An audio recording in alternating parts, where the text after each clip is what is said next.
Olá, meus amigos, eu sou Igor Abrantes e estamos aqui em mais um Ponto a Ponto. Hoje conversando mais uma vez com a nossa querida amiga Valquíria Araújo, que vai nos falar um pouquinho hoje sobre o Livro dos Espíritos e as questões político-sociais. Valquíria, desde já a gente agradece a sua participação e mais uma vez a sua disponibilidade para o trabalho da doutrina. Iniciando a conversa de hoje, a primeira pergunta seria: qual a importância do trabalho para a evolução do espírito?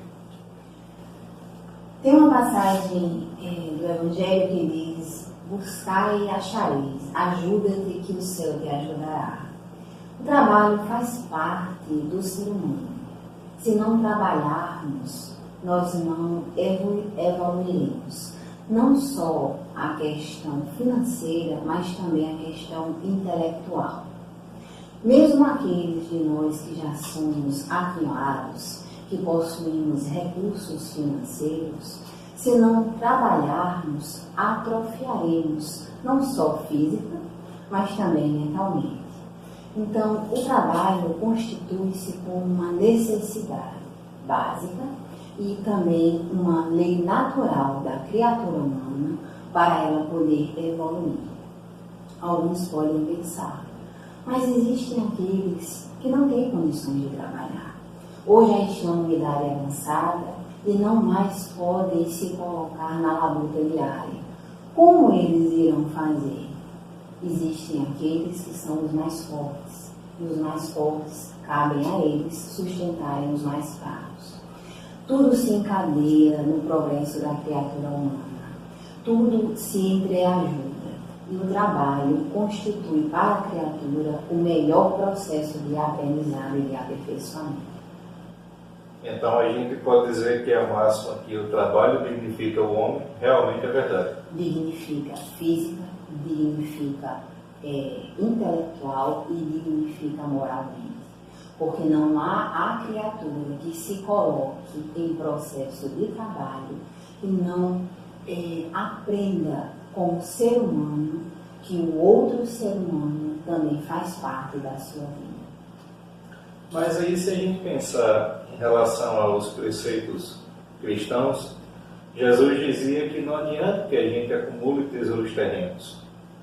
E aí, então, por que trabalhar tanto se não adianta que eu acumule tesouros terrenos? Como é que esse trabalho vai me dignificar, vai auxiliar na minha evolução? O Livro dos Espíritos também nos fala sobre a necessidade do repouso e os limites do trabalho.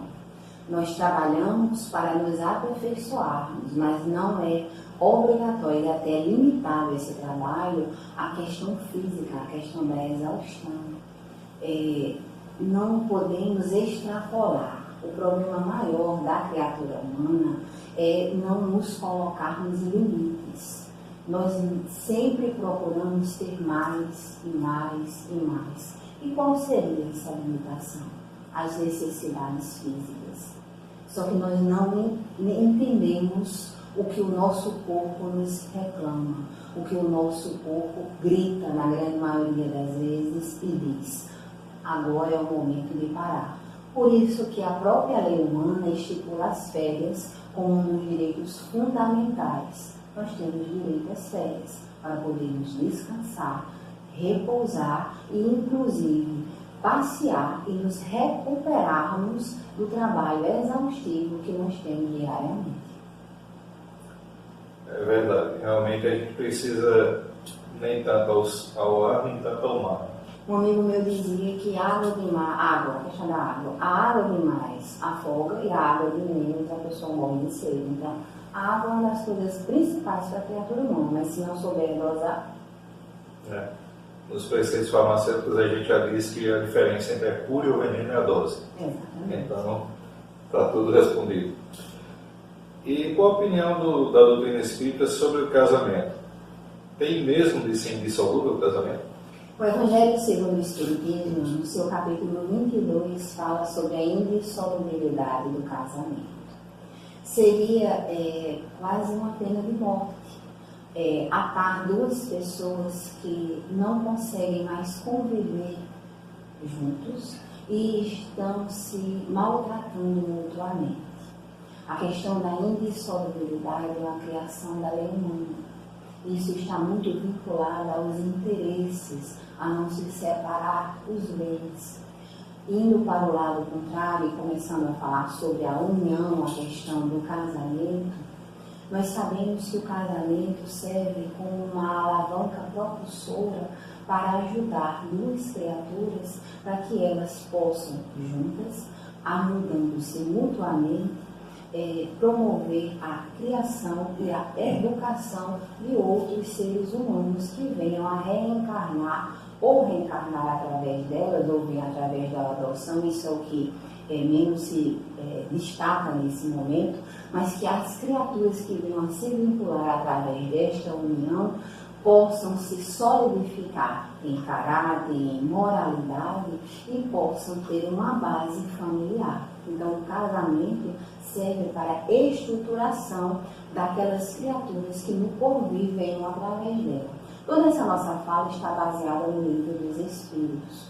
E a dissolução desta instituição casamento seria a recrudescência do ser humano. Um contraponto vem a ser a poligamia, que aí são esses casos. E aqui não estamos fazendo juízo de valor com relação a ninguém, nem a estruturas que estão se constituindo, mas estamos falando da nossa crença, do nosso ponto de vista e daquilo que nós acreditamos. Porque a partir do momento que nós trazemos à baila determinados comportamentos sociais, nós estamos desestruturando a forma de família, nós estamos desestruturando as relações sociais e, em si, nós estamos desestruturando o processo de evolução da criatura humana. Então, quando se fala, e muito se questiona no meio espírita, ou por sermos espíritas, sobre o casamento, porque nós não temos as práticas religiosas de outras instituições, de outras emanações religiosas. Então, nós não realizamos a cerimônia tradicional do casamento, mas nós respeitamos a instituição casamento. Dá a César o que é de César e a Deus o que é de Deus. Respeitamos as leis humanas. Nós só não temos o sistema sacramental sacerdotal que outras religiões possuem. Então, destacando agora a parte da indissolubilidade, é a lei humana que prescreve, mas jamais nós iríamos defenderíamos atar duas pessoas que não conseguem mais viver juntas, até porque nós sabemos que existe a reencarnação. Em outro momento, de outra forma, essas duas criaturas estarão juntas novamente. Levando em conta essa questão da indissolubilidade, se a gente parar para pensar, nos primórdios tudo bem, que tinha muito casamento que seria negociável, né? A gente sabia que tinha as famílias que tinham interesses em comum e aí os filhos casariam para perpetuar aqueles interesses. Mas levando em conta duas pessoas que se aproximaram pelo sentimento. Sim. E aí afloraram o sentimento e optaram pela união conjugal. E sempre houve muito respeito, sempre houve muito amor, sempre houve muita paz naquele casal.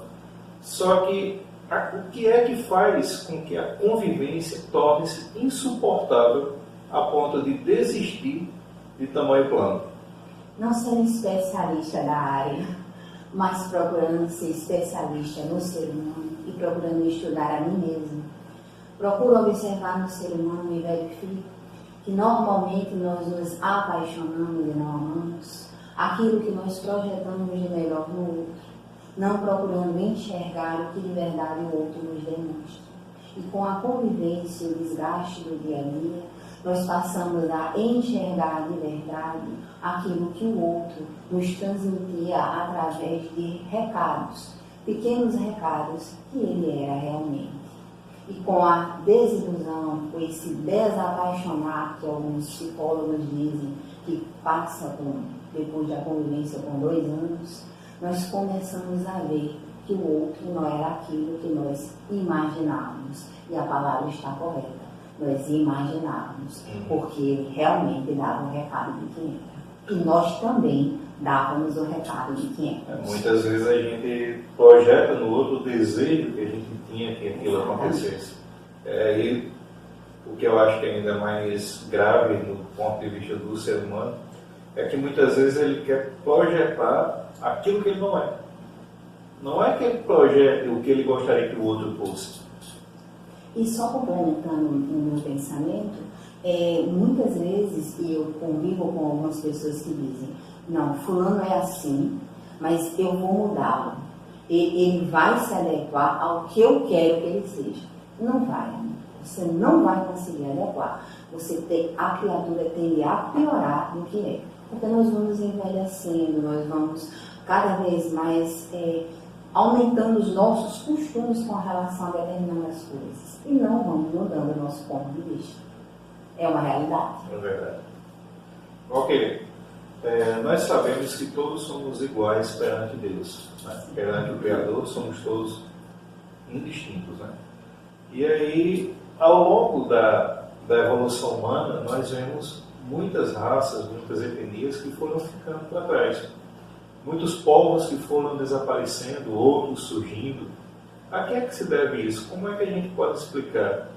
Por exemplo, enquanto a gente descobre recentemente tribos indígenas que nunca tinham tido contato com a civilização humana, com a sociedade que a gente vive, e outros tantos que os paleontólogos, os humanistas estão aí o tempo inteiro estudando, escavando, tentando encontrar respostas através daqueles que ficaram para trás. A que se deve essa escolha, essa seleção natural dessas espécies? Nascer, morrer, renascer ainda, progredir sempre, tal é a lei. Essas são palavras de Kardec, que inclusive estão na sua lápide. Os mundos se acabam. Por que as raças humanas não acabariam? Se hoje ainda estivéssemos convivendo com os dinossauros, seria uma tremenda catástrofe. Nós precisamos evoluir, nós precisamos progredir. E nós espíritas entendemos que nós reencarnamos. Então, a raça se extingue, mas o espírito que nela habita, jamais. A extinção é daquele tipo de cultura, mas os espíritos que habitavam naquele tipo de cultura irão habitar ou no planeta Terra ou em outros planetas de uma forma diferente, porque nós evoluímos. Nós vemos a cada dia o ser humano tentar fazer a seleção das espécies, já que a gente falou agora em relação à seleção. E aí vamos pegar, por exemplo, a questão da anencefalia, né? Tomando como gancho disso aí, alguns defendendo o aborto dos anencéfalos, outros defendendo o direito à vida. Alguns tentando fazer com que o mundo se torne mais receptivo para aqueles portadores de deficiência, outros achando que são um peso a carregar. O que é que a gente tem a pensar a respeito dessas pessoas que de uma forma ou de outra dificultam o caminhar natural da seleção das espécies? Olha, nós estamos encarnados, nós temos a necessidade do progresso. Aqueles que se colocam como empecilho para esse progresso também serão convidados educadamente a se retirarem do processo de evolução. Eu penso, eu entendo que todo aquele que se torna um empecilho para que a lei divina se cumpra, também é aquele que está sendo instrumento para que a lei, de alguma forma, se cumpra. O que eu estou tentando dizer com isso? Nada acontece sem a permissão de Deus. Kardec, quando veio fazer a codificação da doutrina espírita, veio num momento correto. Outros vieram antes dele e não cumpriram com o trabalho porque ainda não tinham o arcabouço moral para que esse trabalho se cumprisse. Mas, quando chegou o tempo correto e entendendo o tempo da lei se cumprir, ela foi cumprida através de Kardec. Quando o progresso que tem que se cumprir na Terra deve se cumprir, e mesmo que alguns legisladores, alguns filósofos, alguns moralistas, alguns influenciadores de opinião tentem barrar que estes ou aqueles não devam, que aí você citou alguns exemplos, só para a gente não ficar sendo redundante, devam ou não fazer parte do nosso progresso evolutivo, se estas pessoas estiverem realmente impedindo o nosso progresso, de uma forma ou de outra, não irão fazer parte. Porque três coisas, Igor, fazem parte de todos nós: a idade, a velhice e o desencargo. Se qualquer outra coisa não nos pegar, estas três coisas nos pegarão. E se nós, em que parte estejamos dentro da trajetória humana, estivermos impedindo a evolução, o progresso da humanidade, estivermos prejudicando, nós vamos ser freados, não importa em que momento estejamos.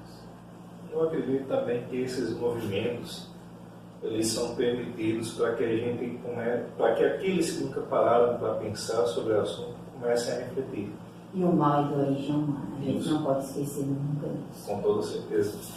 Então, por exemplo, aquele que nunca se preocupou com o seu próximo, aquele que nunca olhou de lado com as necessidades do outro, quando vê uma criança encéfala, por exemplo, ao ver a dificuldade da família, a dificuldade daquele ser tentando reencarnar, tentando reaver os seus débitos, tentando realmente progredir, que é a lei que a gente vive, eu acho que a sociedade, por mais estardalhaço que isso possa causar, no fim das contas, o ponto positivo seria o pensamento em prol da causa.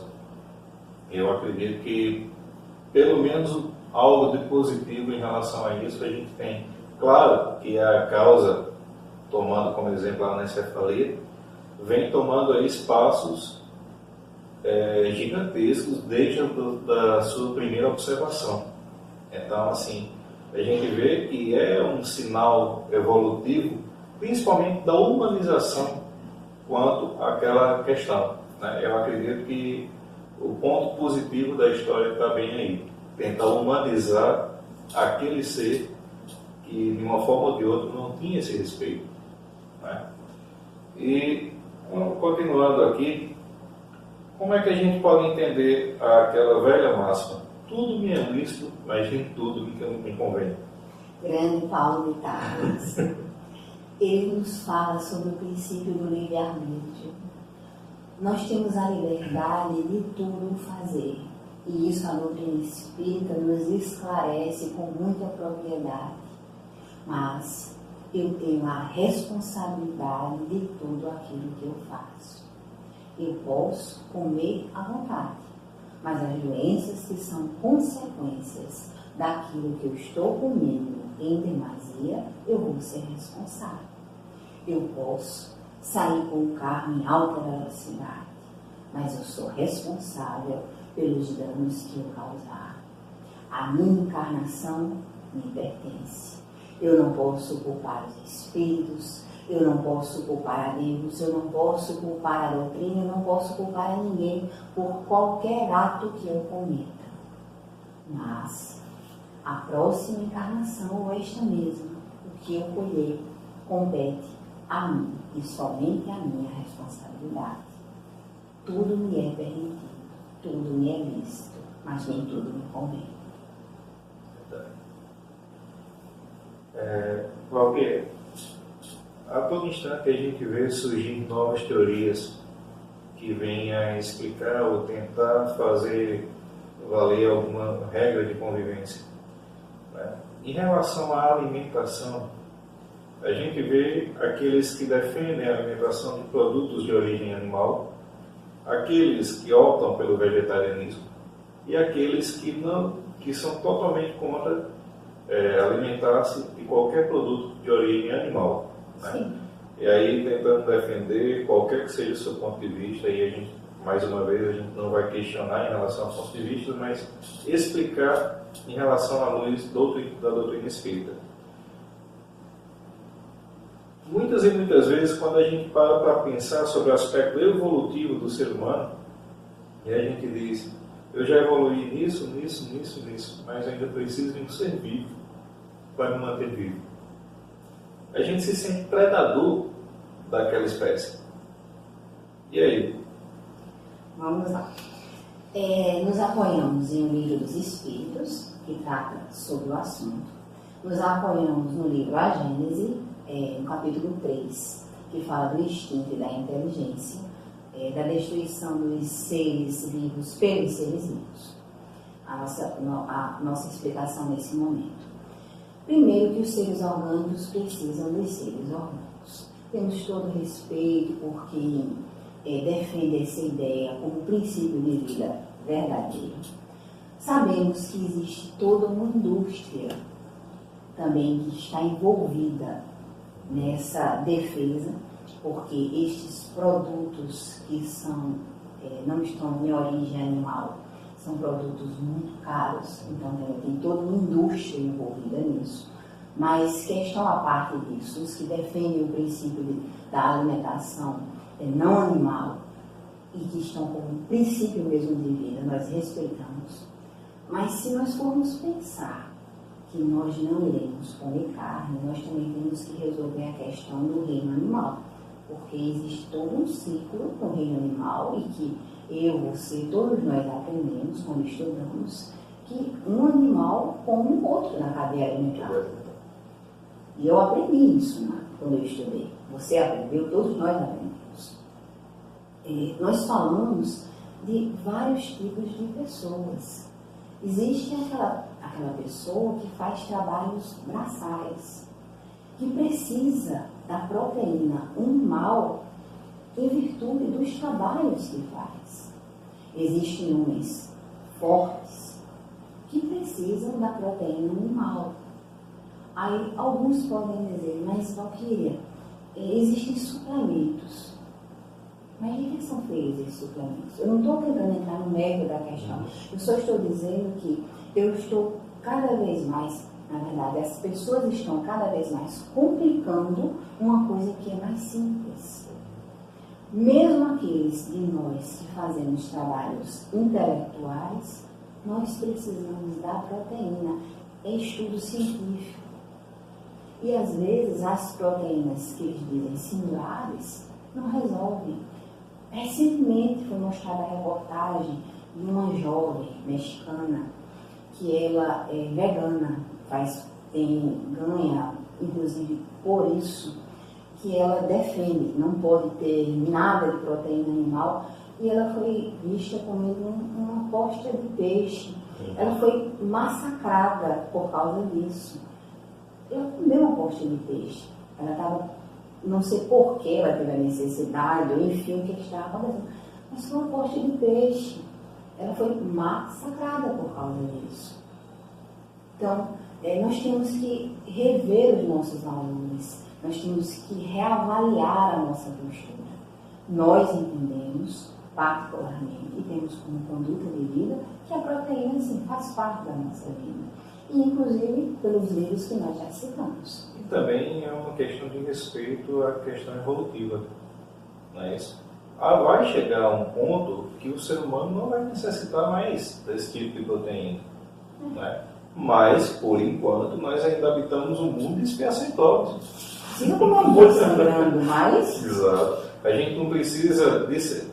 A gente não vai precisar aniquilar uma manada inteira. Sim. Não é isso?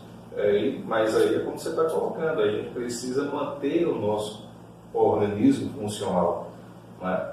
Agora, tratando em relação dessa questão animal, essa não estava na pauta, mas agora me veio. Já era a segunda para a pauta. Isso vai acontecendo, vai acontecendo. em relação à exploração do trabalho animal, ok? Né? Você colocou aí bem em relação àquele ser humano que faz o trabalho braçal e precisa daquela proteína para ter a sua força de trabalho. E aquele ser humano que explora o animal através do trabalho que substituiria o 10, 15, 20 seres humanos ali. O que é que a gente deve pensar em relação a isso, já que é também uma outra polêmica que hoje é inserida na nossa sociedade, né? Muita gente defendendo o trabalho animal de forma respeitosa e outros condenando qualquer que seja a utilização de animais em trabalhos industriais, manufaturados, seja qual for. Olha, esse programa é visto por todo o Brasil. Então, nós estamos falando para aquela pessoa que mora no interior do Nordeste, que só tem aquele animalzinho de estimação e conta com ele para a aragem de sua terra. E nós estamos falando para aquela pessoa que tem condições de colocar uma máquina na condição daquele animal. Então, são duas realidades de vida diferentes. Para cada caso, uma explicação. Se eu posso fazer a substituição, tudo bem. Se eu não tenho condições, que eu trate esse animal com respeito. O que é tratar com respeito? É não maltratar esse animal, é dar alimentação para esse animal, é dar um estado para que ele possa ficar, enfim, é fazer com que esse animal tenha uma condição de vida que eu daria se eu pudesse dar em condições que seriam chamadas condições humanitárias. Porque o animal está para auxiliar o homem, está lá no livro dos Espíritos. Então, se o animal está para auxiliar o homem, ele pode nos auxiliar nesse tipo de situação. Eu não posso agir com desumanidade.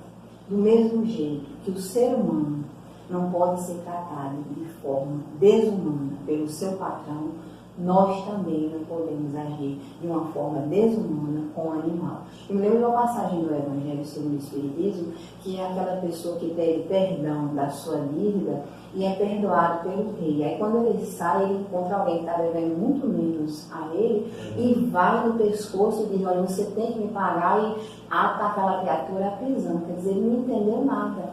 Então, do mesmo jeito que eu quero ser tratado, que eu trate aqueles que dependem de mim, seres humanos ou animais. Penso que deve ser dessa forma. Mudando um pouquinho de assunto agora, tratando em relação ao princípio de conservação. Sim. Tem uma questão aqui que eu até vou ler. Seria, levando-se em conta o princípio de conservação, o que pensar da automutilação? Não sendo especialista, mas vendo a questão da mutilação, como nós, principalmente por causa das notícias que nós temos com relação que passa na mídia, há um destaque muito grande com relação aos jovens.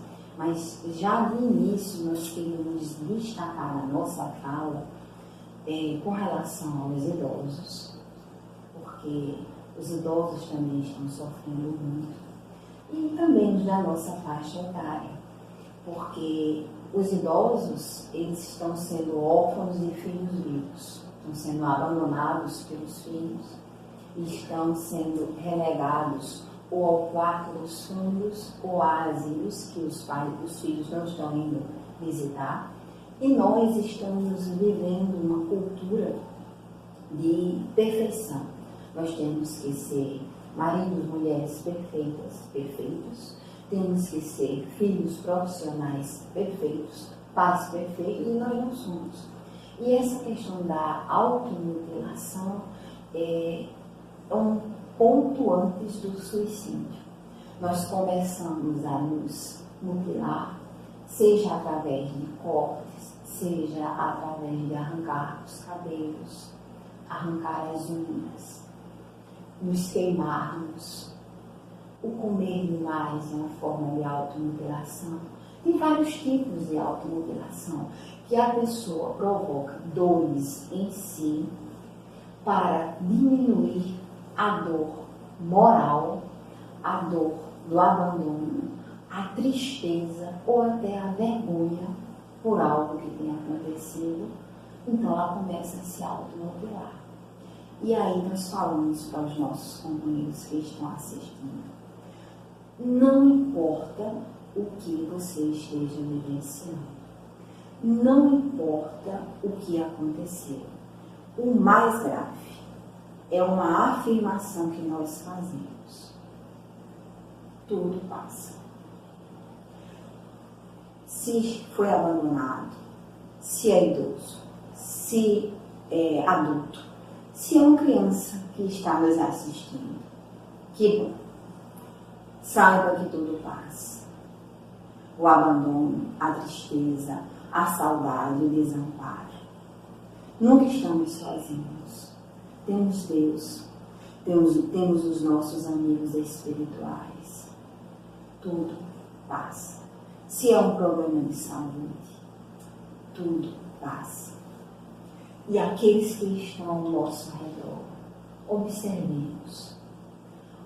Em dia de sol muito quente, roupas muito longas, o isolamento constante, não querer interagir com os outros, a fuga da conversa, são tantos os sinais. A internet está aí nos mostrando. Nós também temos a nossa participação. Eu não estou dizendo para ir bater na porta do vizinho, não. É só a gente olhar de lado. Nós convivemos uns com os outros.